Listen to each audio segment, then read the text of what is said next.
जय हिंद मेरे प्यारे साथियों, स्वागत है आप सभी को माँ विद्या कोचिंग 2M में। आज हम लोग क्लास 10th के ज्योग्राफी का लेसन 2 यानी भूमि और मृदा संसाधन के सभी प्रश्नों को ऑब्जेक्टिव प्रश्नों को करेंगे। तो आप सभी वीडियो में बने रहिएगा। ठीक है, और सभी जितने लोग न्यू है अभी तक चैनल को सब्सक्राइब नहीं किए हैं वो चैनल को सब्सक्राइब कर लीजिएगा। ठीक है, और वीडियो अच्छा लगे तो एक लाइक जरूर कीजिएगा। ठीक है, और वीडियो को सभी दोस्तों के पास शेयर कर दीजिएगा कि सभी दोस्तों जो है इससे लाभ उठा सके। तो चलिए प्रश्न नंबर शुरू करते हैं। प्रश्न नंबर 1। पहला प्रश्न है, भारतीय कृषि का राष्ट्रीय उत्पादन में योगदान कितना है? ठीक है, भारतीय कृषि का राष्ट्रीय उत्पादन में योगदान कितना है? 10%, 22%, 35% या 41%। तो भारतीय कृषि के राष्ट्रीय उत्पादन में योगदान जो है वो 22% है, यानी कि एक का हो जाएगा बी, एक का बी। चलिए प्रश्न नंबर 2। प्रश्न नंबर 2 है, निम्नलिखित में से खरीफ फसल कौन है? निम्नलिखित में से खरीफ फसल कौन है? गेहूँ, सरसों, चावल या मटर? गेहूँ, सरसों, चावल या मटर? इसका हो जाएगा क्या? सी, यानी कि चावल। निम्नलिखित में से खरीफ फसल कौन है? चावल है। चलिए प्रश्न नंबर 3। निम्नलिखित में कौन रबी फसल है? निम्नलिखित में कौन रबी फसल है? धान, गेहूँ, केला या चाय? क्या होगा 3 का? तो 3 का हो जाएगा बी, रबी फसल जो है गेहूँ है। 3 का राइट आंसर क्या होगा? बी होगा, गेहूँ। चलिए प्रश्न नंबर 4 की ओर बढ़ते हैं। प्रश्न नंबर 4 है, निम्नलिखित में से किस राज्य में वन का सबसे अधिक विस्तार है? केरल में, कर्नाटक में, मध्य प्रदेश में या उत्तर प्रदेश में? तो इसका हो जाएगा जो है मध्य प्रदेश में। ठीक है, निम्नलिखित में से किस राज्य में सबसे अधिक वन का विस्तार है? तो मध्य प्रदेश में। ठीक है, सबसे अधिक वन का विस्तार है। प्रश्न नंबर 5, जूट का उत्पादन में कौन राज्य आगे है? जूट का उत्पादन में कौन राज्य आगे है? बिहार, असम, पश्चिम बंगाल या उड़ीसा? तो इसका राइट आंसर हो जाएगा सी, पश्चिम बंगाल। चलिए प्रश्न नंबर 6। प्रश्न नंबर 6 है, गेहूं के उत्पादन में कौन राज्य आगे है? मध्य प्रदेश, उत्तर प्रदेश, बिहार या महाराष्ट्र? तो इसका हो जाएगा बी, उत्तर प्रदेश। 6 का राइट आंसर होगा बी, उत्तर प्रदेश। प्रश्न नंबर 7, किस राज्य में सिंधुनुमा? हरियाणा, उत्तराखंड या बिहार? तो जो है सिंधुनुमा खेती जो है वो उत्तराखंड में प्रचलित है, इसलिए 7 का राइट आंसर हो जाएगा सी, 7 का राइट आंसर सी। प्रश्न नंबर 8, भारत में पहाड़ों से भरी भूमि का प्रतिशत क्या है? यानी भारत में कितनी भूमि पर पहाड़ है ये पूछा है आपसे। 10%, 27%, 30% या 48%? तो इसका हो जाएगा 30%। 8 का राइट आंसर होगा सी, यानी कि 30%। 8 का सी हो जाएगा 30%। चलिए प्रश्न नंबर 9। प्रश्न नंबर 9 है, राजस्थान में कृषि भूमि के विस्तार होने का कारण क्या है? राजस्थान में कृषि भूमि के विस्तार होने का कारण क्या है? उत्तम बीज का प्रयोग, वनोन्मूलन, सिंचाई की सुविधा में वृद्धि, खदान की मांग में वृद्धि? तो 9 का हो जाएगा सी, सिंचाई की सुविधा में वृद्धि। प्रश्न नंबर 10। प्रश्न नंबर 10 है, भूमि का मूल्यांकन उसके किस गुण से निर्धारित होता है? भूमि का मूल्यांकन उसके किस गुण से निर्धारित होता है? आकार, मूल्य, मिति या उत्पादकता?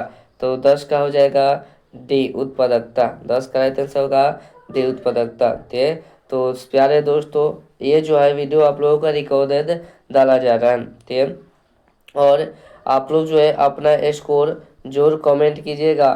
तो लास्ट में सभी आदमी आप लोग स्कोर कमेंट में जरूर कीजिएगा कि कितना आप लोग खुद से सही किए। तो चलिए 11 नंबर प्रश्न को देखते हैं। प्रश्न नंबर 11 है, भारत के कुल क्षेत्रफल के कितने प्रतिशत भूमि पर कृषि की जाती है?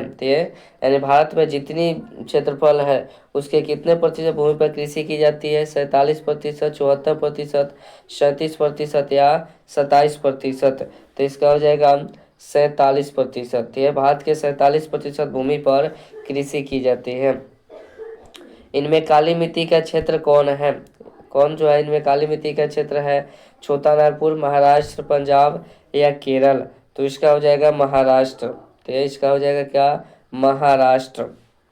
महाराष्ट्र में काली मिट्टी अधिकतम पाई जाती है। चलिए प्रश्न नंबर 13। प्रश्न नंबर 13 है, प्रायद्वीपीय भारत की नदी घाटियों में कौन सी मिट्टी मिलती है? काली, लाल, रेतीली या जलोढ़ मिट्टी? तो ये प्रायद्वीपीय भारत की नदी घाटियों में कौन सी मिट्टी मिलती है जी? तो यहाँ पर जो है जलोढ़ मिट्टी मिलती है। तो भारत की नदी घाटियों में जलोढ़ मिट्टी मिलती है। प्रश्न नंबर 14, भारत में चारागाह के अंतर्गत कितनी भूमि है? तो भारत में चारागाह के अंतर्गत कितनी भूमि है? 4.71%, 12%, 19% या 26%? तो इसका हो जाएगा ए 4.71%, 14 का ए। प्रश्न नंबर 15, भारत में चारागाह के अंतर्गत कितनी भूमि है? 4.71%, 12%, 19%, 26%? यहाँ पर जो है प्रश्न दोहरा गया है, इसलिए इसका हो जाएगा ए 4.71%। प्रश्न नंबर 16, मरुस्थलीय मृदा किस राज्य में पाई जाती है? उत्तर प्रदेश, राजस्थान, कर्नाटक या महाराष्ट्र? तो 16 का हो जाएगा बी राजस्थान। मरुस्थलीय जो मृदा राजस्थान में पाई जाती है।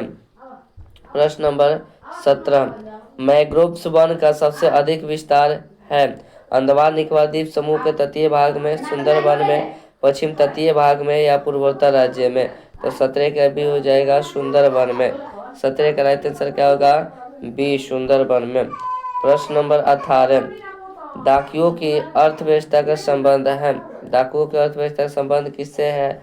संसाधन अंतर्ग्रहण से, संसाधन के अनियोजित विदोहन से, संसाधन के नियोजित दोहन से या इनमें से कोई नहीं? तो इसका हो जाएगा बी संसाधन के अनियोजित विदोहन से। संसाधन के अनियोजित विदोहन से इसका होगा राइट आंसर। चलिए प्रश्न नंबर 19, निम्नलिखित में से किस राज्य में काली मिट्टी पाई जाती है? झारखंड में, राजस्थान, जम्मू कश्मीर और गुजरात? तो 19 का राइट आंसर हो जाएगा गुजरात। तो काली मिट्टी जो है गुजरात में पाई जाती है। चलिए प्रश्न नंबर 20, भूमि उपयोग आंकड़ों के अनुसार 2002 से 2003 में भारत में कितने प्रतिशत भूभाग पर वन क्षेत्र थे? 33%, 8.11%, 22.57% या और 20%? तो इसका हो जाएगा जो है 22.57%। 22.57% पर जो है वन था। ठीक है।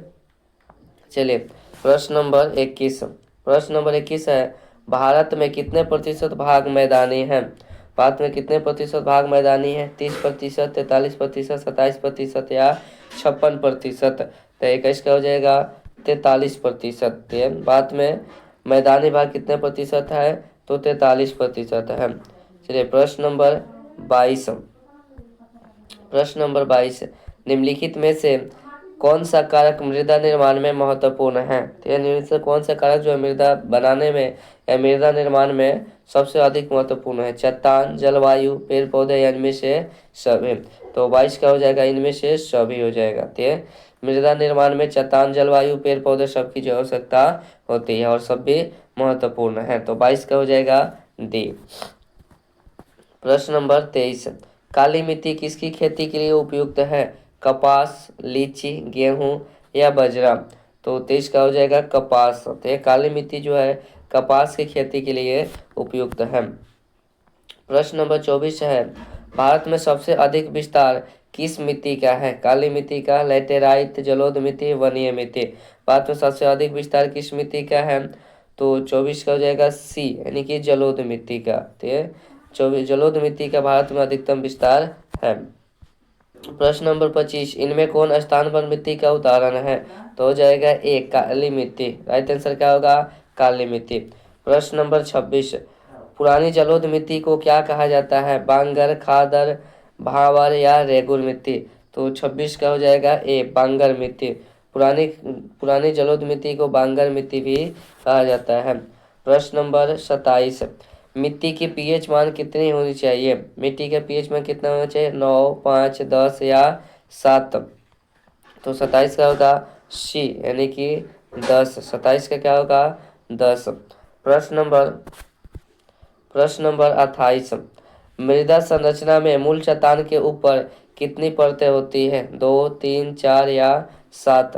तो 28 का हो जाएगा बी, 3 परतें होती हैं। ठीक है, मृदा संरचना में मूल चट्टान के ऊपर 3 परतें होती हैं। फिर प्रश्न नंबर 29, इनमें कहाँ जैविक मिट्टी नहीं पाई जाती है? जैविक मिट्टी कहाँ नहीं पाई जाती है जी? तमिलनाडु में, उत्तराखंड, झारखंड या उड़ीसा? तो झारखंड में जैविक मिट्टी नहीं पाई जाती है। प्रश्न number 30, world world life fund for nature के अनुसार भारत में लगभग कितनी भूमि निम्नलिखित हो चुकी है? 13 करोड़, 23 करोड़, 33 करोड़ या 43 करोड़? ठीक है, तो इसका हो जाएगा 13 करोड़ हो जाएगा। ठीक है, राइट आंसर हो जाएगा 13 करोड़, यानी कि ये हो जाएगा। ठीक है, तो आप सभी आदमी अपना अपना स्कोर कमेंट में जरूर कीजिएगा, 30 में आप सभी का कितना सही हुआ। और वीडियो कैसी लगी ये भी आप लोग कमेंट में जरूर कीजिएगा। ठीक है, और शेयर भी कीजिएगा इस वीडियो को। तो मिलते हैं अगले वीडियो में, इतना के लिए धन्यवाद सभी को। जय हिंद।